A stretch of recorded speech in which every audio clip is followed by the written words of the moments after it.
You don't even know who Cheryl Reeves is. I didn't know who Cheryl Reeves is. Apparently, Cheryl Reeves is considered by all of the crazies of the WNBA to be the best coach in the WNBA. She coaches the Minnesota Lynx. She's also the Olympic coach, gold medal Olympic coach, so we will talk about her kindly. She's also the one that got all big and nasty wearing a pizza-stained T-shirt talking about how it's more than one woman.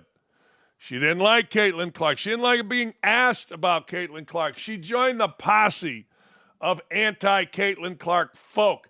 Not overtly, not being dumb enough to knock Caitlin Clark out of a game like Kennedy Cooper or Carter, whatever the hell her name is, or to celebrate that hit like that barnacle on the ass of Caitlin Clark, Angel Reese. No. This woman put out every time she had the opportunity, more than one woman. Well, instead of celebrating Clark, they more than one woman Clark. And next thing you know, this league, which has historically lost money, lost more. $40 million and investors aren't happy. Cheryl Reeves was heated.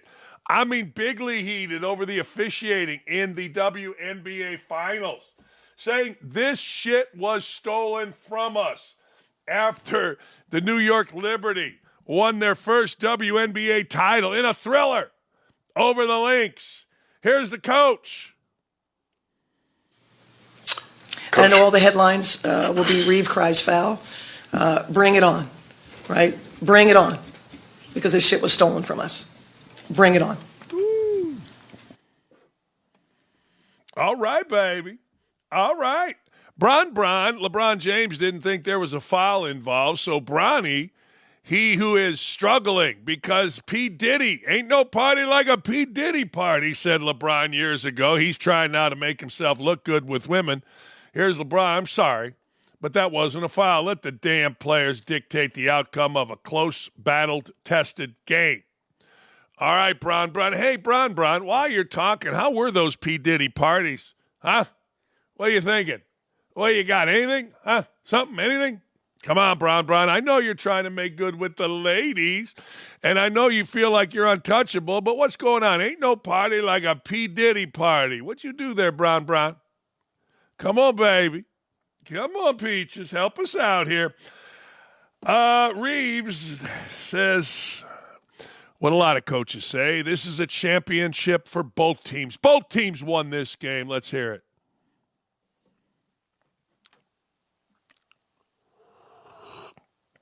This is for a championship for both teams. Let them decide. What contact is legal should be the same for both teams. This isn't that hard. So it's disappointing. I mean, congratulations to the Liberty on their first champion. Aw, she's a nasty gal. It took them 28 years. Congrats to them. We weren't that close to our fifth. We were that close to our fifth. It just didn't happen. Oh, baby. Oh, Peaches. She's a nasty one. This isn't a coach being like a coach after a loss. This is a coach being snippy, nasty. I like it. Well, you wouldn't say that if it's a guy. If a guy said it like that, I 1,000% would. It took them 28 years to get there first. This is our fifth. Really? Okay, baby. Hey, whatever floats your boat, and I'm all in on it. I just like highlighting the nastiness of this woman because she was so stupid in the 28th year of the WNBA that she didn't understand, and she was prejudiced, my opinion, against a white straight girl. I have no problem with Cheryl Reeve keeping Caitlin Clark off the Olympic team if she didn't feel like she was one of their best 12 players. I got no problem with anybody kept off any team, frankly. If you think they're not going to help you win a gold medal, I don't give a damn. But it's more than one woman was asinine, childish, petty, and frankly a little bitchy, if we're going to be truthful. I mean, that's all that was. You'd never see guys doing that. You know, the WNBA always wants to be compared to guys. Well, guys, and we've talked to players about this, coaches about this, embraced and liked, were a little jealous, but understood when Magic and Bird came in the league. Michael Thompson told us, as a former first-round pick, they didn't directly go against what was the cash cow. So now the WNBA, well, they got a whiner on their hands. I wonder, I didn't look, but I wonder if anybody truly cared. We're talking about it because I like to talk about it. This is a championship for both teams. Here's how ridiculous this league is.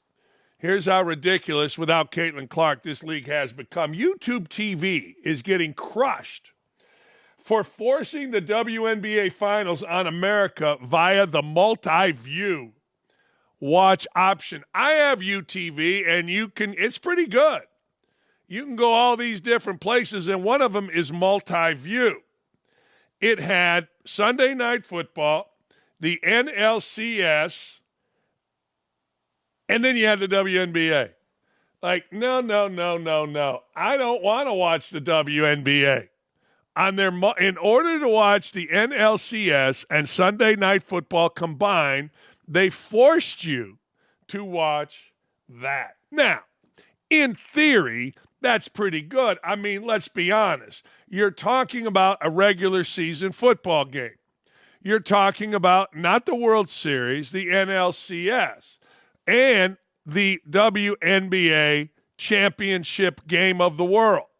So in theory, it makes sense. I mean, let's be honest. And it's pretty smart, but people didn't like it. Can't split screen Sunday Night Football and NLCS without being force-fed the WNBA. No option to not have it there. Why they claim to have a ratings boost. When they claim to have a ratings boost, this is why. Yeah, guys weren't happy about that. I think that's a little petty. I do.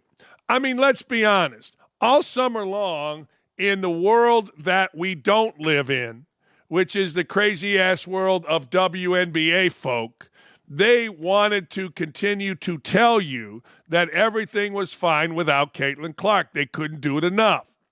So, in that vein, in their mind, putting their championship game up makes sense. The multi-view makes sense. We're right there. Absolutely, we're right there. With a regular season NFL game, week 6, the hell are you talking about? This is the championship game. What? NLCS series? What? It's not the World Series, but still, you got to understand something. Pretty much 90% of adult males with the great American penis paid attention to the WNBA for one reason and one reason only. Caitlin Clark. That's it. If that offends, so be it. If that doesn't offend, great. But I'm talking about men. I have never, and I have a sports wife, I have never seen my sports wife, the lovely Lee Ross Dakich, turn on multi-view to watch two sporting events as one.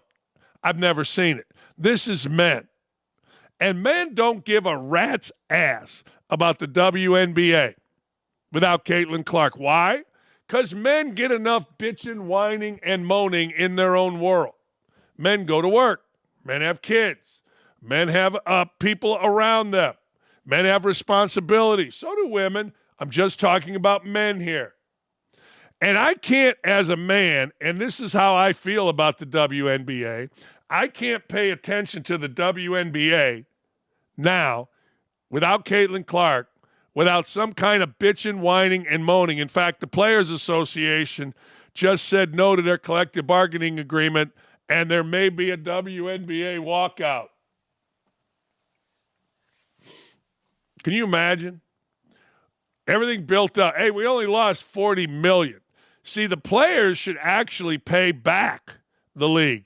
Instead of bitching, whining, and moaning like Angel Reese is that she can't afford her $8,000 a month apartment, she should be paying back the WNBA. The only person that should be making money in the WNBA is Caitlin Clark. Everybody else should be paying back until you pay down that $40 million. Pay down the $40 million your investors lost, and guess what? Now you can make money. Isn't that how it happens on the PGA Tour when guys sponsor a guy to go work his brains out and make the PGA Tour? You got to pay it back. Makes sense to me. Instead, there is talk of a walkout, by the WNBA players. Does Caitlin Clark have to speak on this? Does Caitlin Clark now have to become a labor lawyer? She's already been asked to become the world's foremost race relations expert. She's already been asked to become a combination Obama, Reagan, and Al Sharpton. And according to the race baiter, she's failed miserably. Now, does Caitlin Clark have to become, I don't know, a labor attorney? Oh boy, stay tuned or don't. Thank God it's over. But the bitching has only begun. All right, I got to tell you, I love Fox. Fox pays my check. Friday, I'm watching whatever show is on before Cowherd. I think Shady McCoy's on it. One of them machos is on it. And underneath, on the banner underneath, it said, should the Jets be thinking about Super Bowls? All right? Then, Monday, the banner underneath, the Jets should bench Rodgers or something like that. Some kind of disparaging thing. What a difference a week makes. But here's the difference in me. I've had enough of Aaron Rodgers. I've said this before and I'll say this again. Houston Joy is cold in Indiana. November, December, big games. Rodgers, Lambeau Field. Down 4, down 6, down 3, down whatever. He's got the ball. He's got to go 80 yards. Guess what? He would always go, and it was cool. It was fun to watch. The dude would drop back, look around, smoke a cigarette, drink a little bit of whiskey, and throw the ball down the field. Next thing you know, he'd do it again. They'd score a touchdown. It was fun to watch, particularly if it was against the Cowboys, because then it was a big game. I don't give a rat's ass about the Cowboys one way or another, but when the Cowboys are playing, it's kind of a big game, 4 o'clock game on Fox. Now Aaron Rodgers gives me a freaking headache. I've had enough of him. I mean, look, I get being arrogant. I get you're making $60 million a year. I get that you're in New York. But I also get this. You suck. How about that? I mean, look, I love arrogance. I mean, I walk around, I'm fat, bald, and old. And I'm arrogant unless I suck. And then when I suck, I kind of shut up. You know what I'm saying? But Rodgers sucks. And if you're going to suck, shut up and get better. Like, people are mad at me about IU basketball players dancing in TikTok videos. And I'm like, dude, win games and dance your ass off. Look like an effeminate 15-year-old girl if you want. I don't give a rat's ass. That's all right, no problem. But look, win. Football team can dance all you want. So I'm tired of Rodgers. Have I made my point clear? I hope I have. I'm tired of Aaron Rodgers. I'm tired of his smug ass. Give me Lamar Jackson. Hell, I'll take Anthony Richardson because he's got a chance to be Lamar Jackson. But Rodgers decided, he was asked how to keep the belief in the locker room. Considering the Jets are 2-5, even after trading for Devontae Adams. Here's what Rodgers had to say. How do you get everybody to keep the belief in? It seems like a lot of the same mistakes. Stop listening to you guys. Number one. Number two, got to be accountable, I got to play better. That's the key. I got to play better. We got to find a way to run the ball better so we can action pass. I thought did some nice things in the passing game. Brees obviously had a couple of really nice ones. Spread the ball around to Tay, G, and Allen. Mike had a nice conversion. But we got to run the ball better, and I got to play better. Well, he's right about that. I mean, look, that's easy, right? I mean, you got to run the ball. Brees Hall is pretty good. You get him in space, he can go. But stop listening to the media. That's interesting to me because that's always been a thing in New York, right? Some guys can handle it. Some guys can't handle it. Some guys listen. Some guys don't. Some guys get broken by it. Some guys thrive in it. I would argue Giancarlo Stanton has kind of thrived in it. I would argue Aaron Judge has never, been affected by it. And I would argue no one gives a rat's ass about the Knicks. Just my opinion.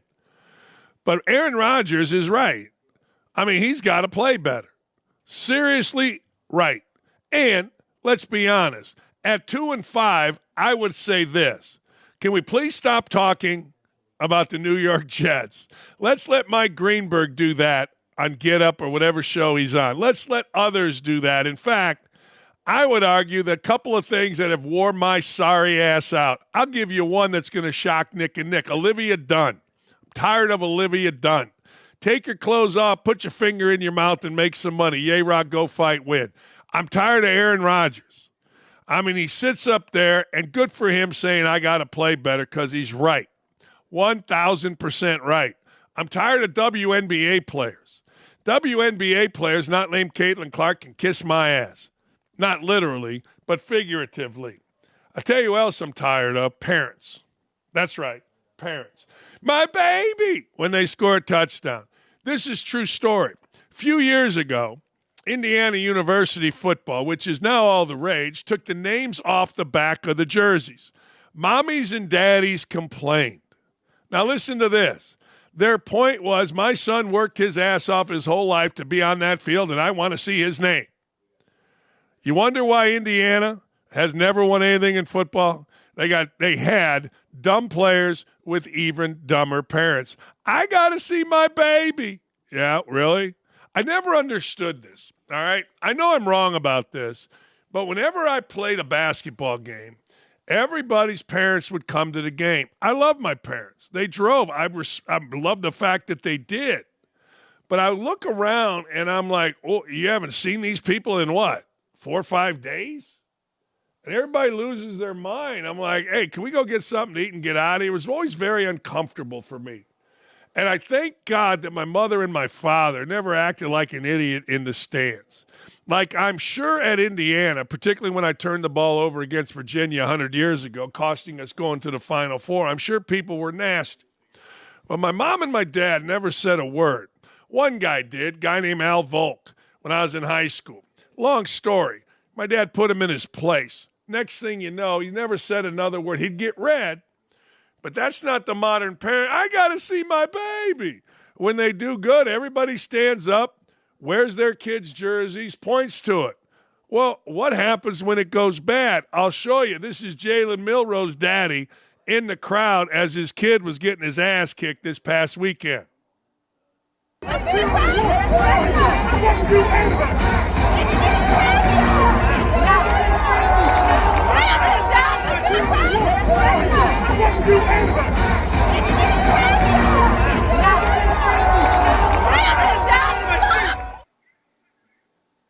See, here's my problem with all that. My problem with all that is if you're going to walk into opposing stadium, and I am sure, because I've seen this a million times, they didn't come in quiet.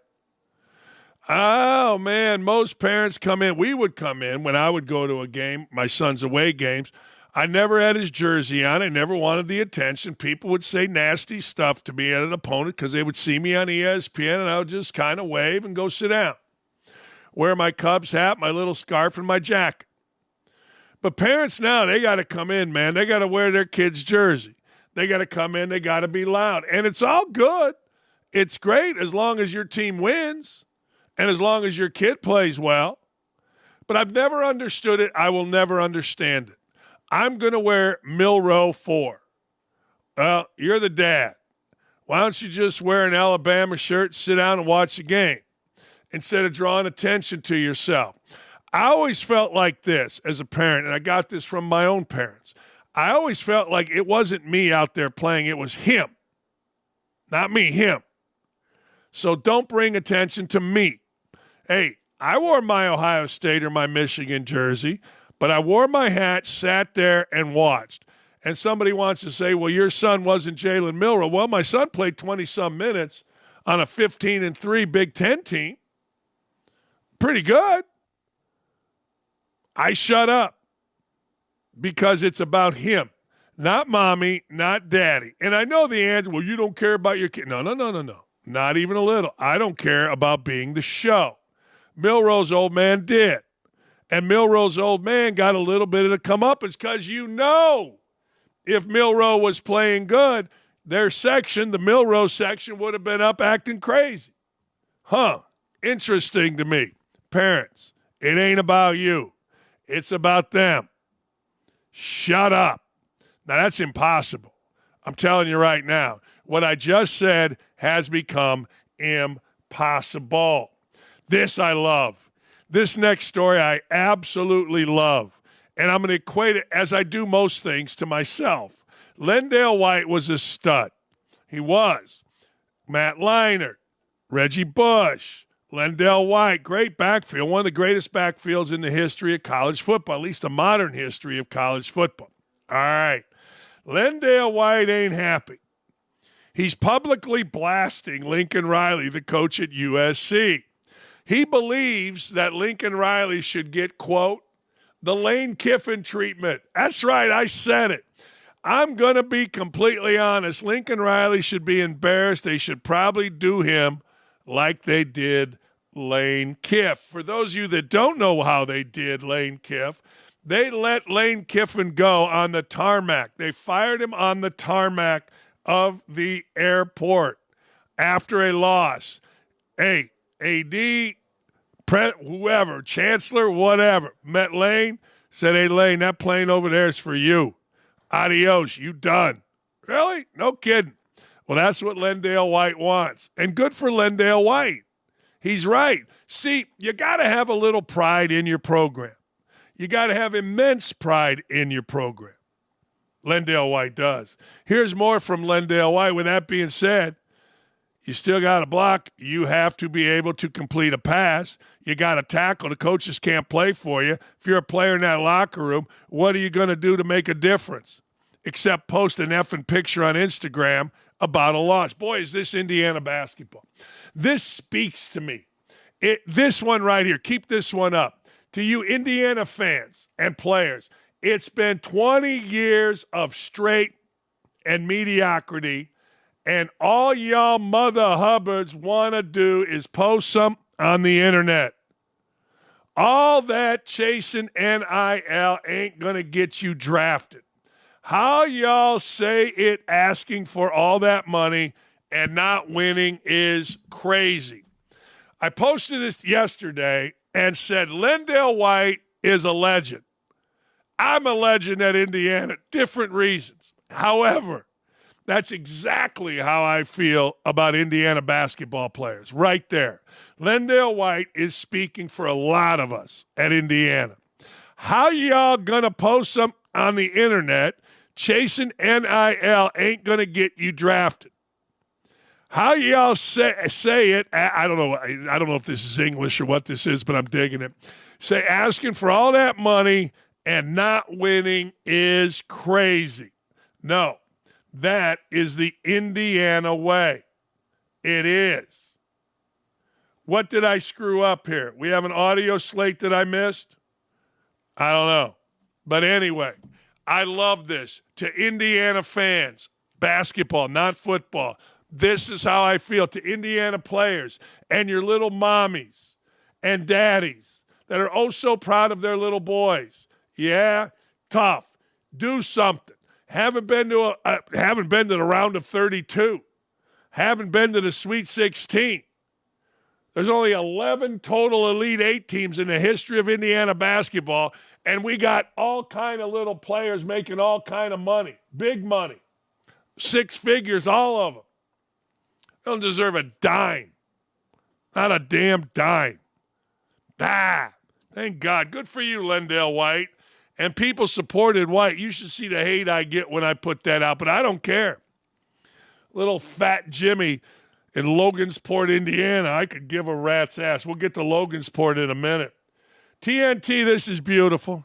TNT has announced a new sports show called Above the Field with Jemele Hill. Giving viewers a look into important stories and topics centered on the connection between sports and culture. Basically, it's Bomani Jones with a vajayjay. White guy bad, white woman bad, white people bad, give me reparations. Black folks great, white guy bad, white dude bad, this white guy bad, white guy too many privilege. White, I just did the show for you. I just did it. How bad is this show going to tank, and how long do you think it will last? I'll tell you how long I think it'll last. Did you know? Did you know that Rex Chapman actually had a show? In fact, our 2 producers from here, one of them left to go do that show for CNN. I think it lasted a week. How long did Barkley's last? Barkley should have lasted. I don't know. I'm sure TNT will give this show a lot of room. I'm sure they'll put it around the, what's it called? Inside the NBA. I'm sure they'll do everything they can. But I don't know, man. I don't see how it can possibly go. TNT Sports Chief Content Officer Craig Berry says, as we develop the TNT Sports on True programming lineup, we're excited to partner with Uninterrupted and Jemele to create a show that will be entertaining, insightful, thought-provoking. She's an influential voice within the sports community, has a unique lens. We're looking forward to building a platform to share meaningful and compelling perspective with our fans. Really? Okay. You know, throughout my entire life, I've kind of said this. Going back to Jimmy Carter when he was a president, I never knew the word inflation until the late 70s when Jimmy Carter was the president. Didn't know who the Ayatollah Khomeini was until he started hanging Americans into town square until Jimmy Carter and his weakness became the president. I didn't know. I didn't know what gas lines were until Jimmy Carter became the president. So I always said what I want out of a president, I don't care whether it's Republican or Democrat. What I want out of president is stock market to be good, right? I mean, that's kind of important. I don't want to hear about watch gas prices. I do. Now, you know, when they go down, Biden has claimed that he's responsible. And when they go up, Biden and Harris, sycophants, say they have no bearing on it. I get that. And I never want to hear the word inflation. Well, this is why I've always said this presidency is the second, if not the worst, in my lifetime, along with Carter. That's what I say. You may say differently, and that's cool. But here's the deal. Now, a different topic, a different problem has entered my thinking, and it's already jumped up to number one, immigration. I got to tell you, man, it's coming to every city. It's coming to every city, and every president prior to this one and this vice president has understood that. Every single president has said, we love people coming into our country, doing it the legal way. You cannot have a nation if you just open the borders, don't vet people, don't know who they are, and where they're from. That's what's happening here. It's happening right here about an hour and a half north of me, Logansport, Indiana. The Logansport Berries is kind of a legendary basketball program in the state of Indiana. Big old high school gym. It's one of those high school gyms that has probably more seats than Logansport, the city, the town, had citizens until now. It's coming to every town. Logansport, Indiana kids are being pushed out of schools after migrants swelled county's population by 30%. Everyone else is following behind. Now, Logansport's a weird place. Former NFL great Robert Mathis and, I don't know, his friend, former Colts player Daniel Muir, and Muir's wife went to Logansport to live in a commune. Muir and his wife just got arrested for allegedly beating their child. Mathis thought so much of going to this commune in Logansport that he left his family.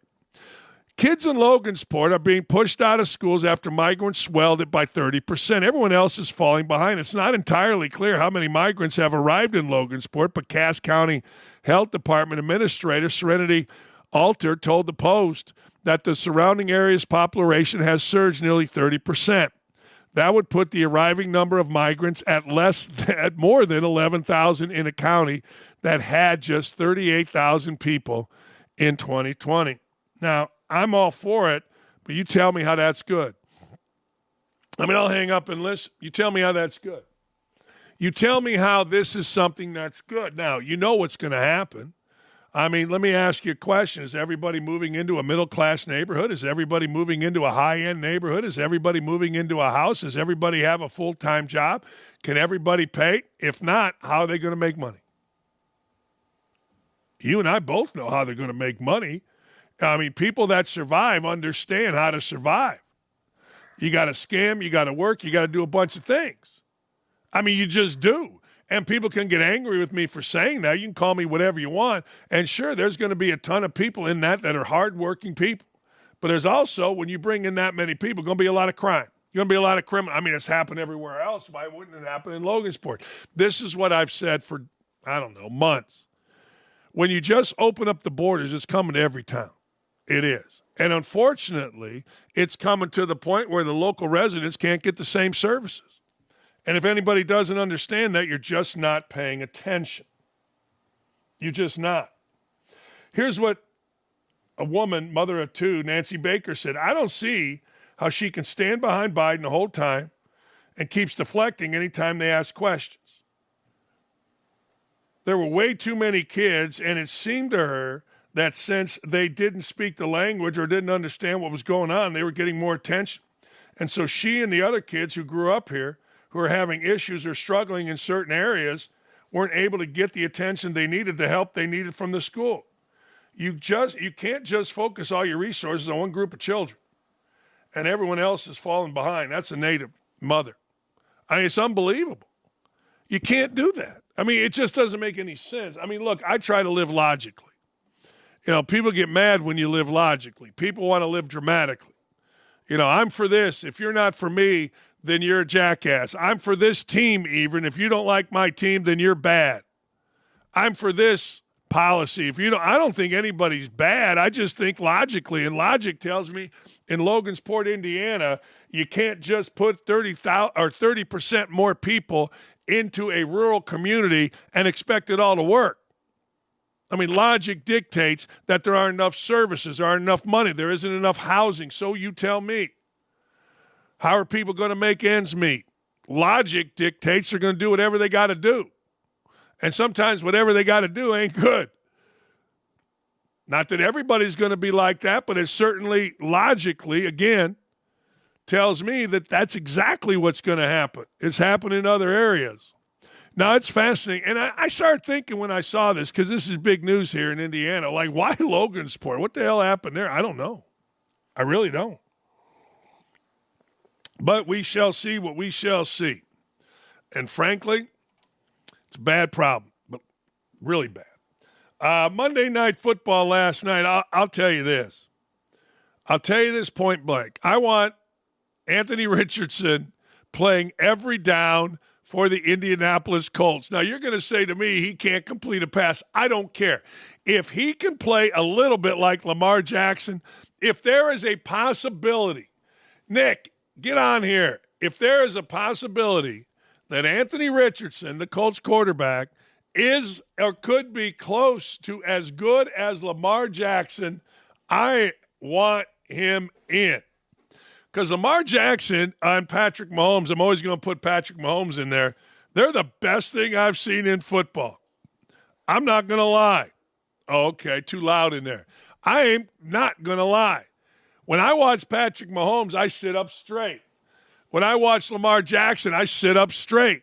It's like, what am I going to see next? And usually I see greatness. Last night I did.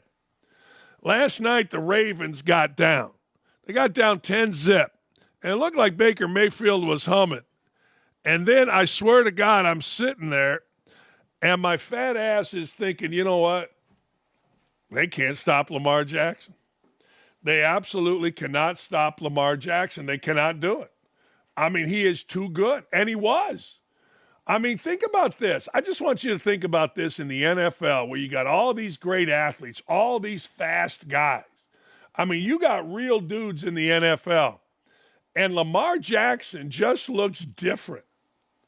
Now, I'm going to say that again. He just looks different. He's faster, he's bigger, he's stronger, he's elusive. I mean, damn.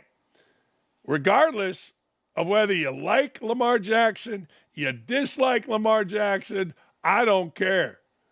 That dude is a badass. That dude is fan-freaking-tastic, and I'm in on Lamar Jackson. The other game, what can I tell you?